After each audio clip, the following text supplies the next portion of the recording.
क्या गाय सचमुच हमारी मां लगती है?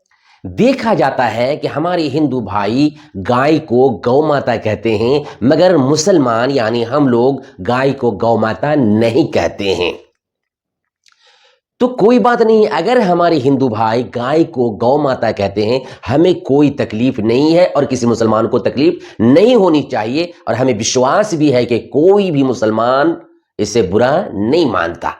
हम मुसलमान अगर नहीं कहते हैं तो हमारे हिंदू भाइयों को भी बुरा नहीं समझना चाहिए, इसलिए कि गौ माता कहना आपका धर्म है, ना कहना हमारा धर्म है।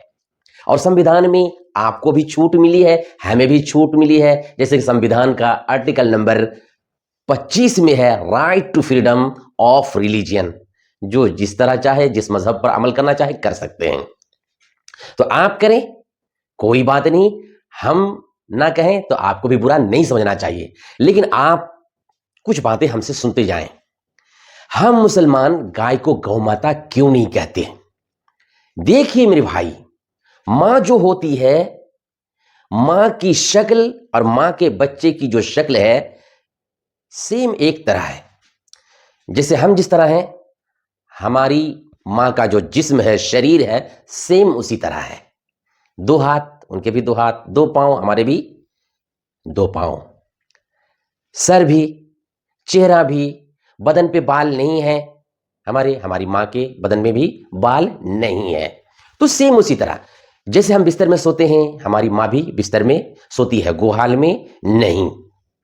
जो खाना हम खाते हैं हमारी मां भी खाती है, तो सेम मिलता जुलता।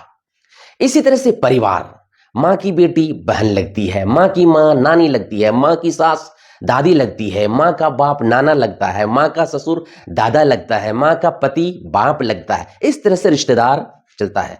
क्या गाय के साथ ऐसा है? मां का दूध किस तरह से पीते हैं? मुंह लगा करके पीते हैं। जैसे गाय के बछड़े को आप देख सकते हैं, मां के थन के पास बाल्टी लेकर के नहीं जाया जाता। तो इस तरह की बातें हैं।